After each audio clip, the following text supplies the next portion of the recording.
This here is a remnant from the Miami Erie Canal.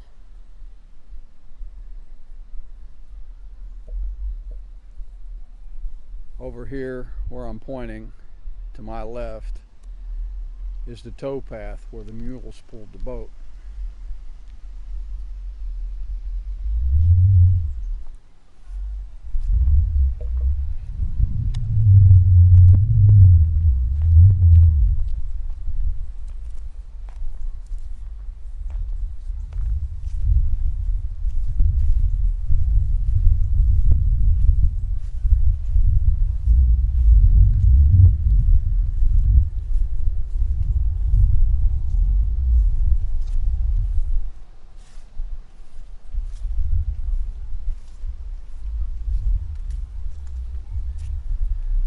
This creek here used to feed into the Miami Erie Canal. Any overflow would run into the Great Miami River below.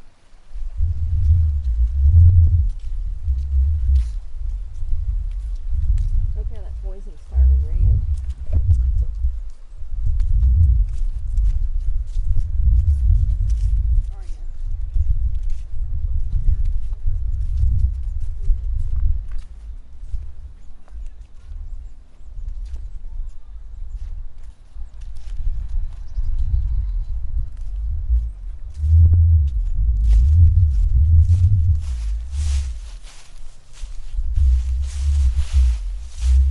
I call this blasphemy, but it makes for a nice restroom.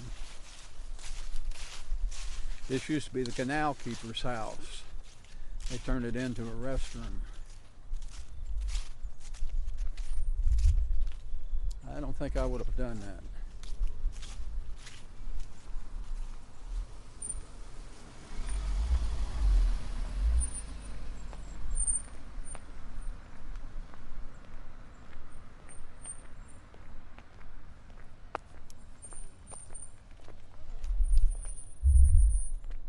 Ohio historical marker, the Miami Canal. Construction began in 1825 on a 20-mile segment of the Miami Canal from 2 miles north of Middletown to the head of Mill Creek. Canal boats were operating from Hartwell's Basin near Cincinnati to Middletown by November 28, 1827.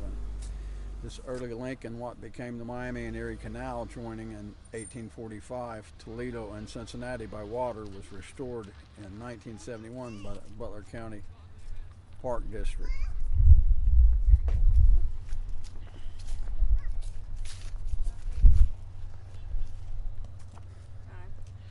Dimensions of the canal channel were 26 feet wide at the bottom and 40 feet wide at the top. The depth of the canal averaged 4½ feet.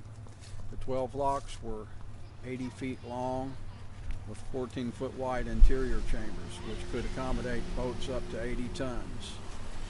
The canal from Middletown to Cincinnati was 42 miles. Cost about $10,400 per mile to build and had a speed limit of 4 miles per hour.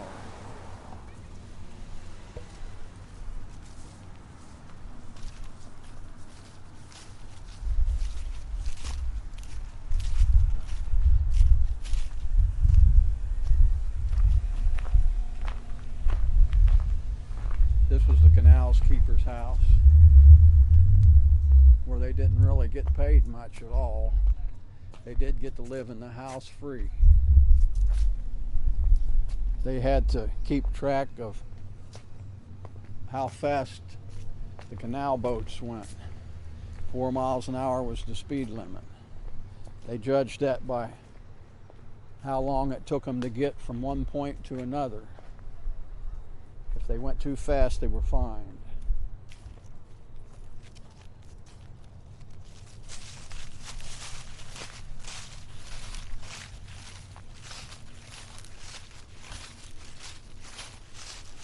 This here is another remnant of the Miami Erie Canal.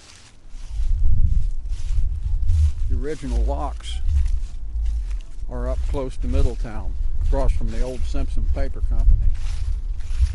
The first and second locks. First lock was actually too small and they had to make a second one.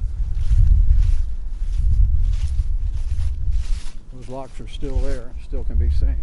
I will record them someday and put in here. This here's another remnant of the Miami-Erie Canal. This is at Miami Rentschler Park.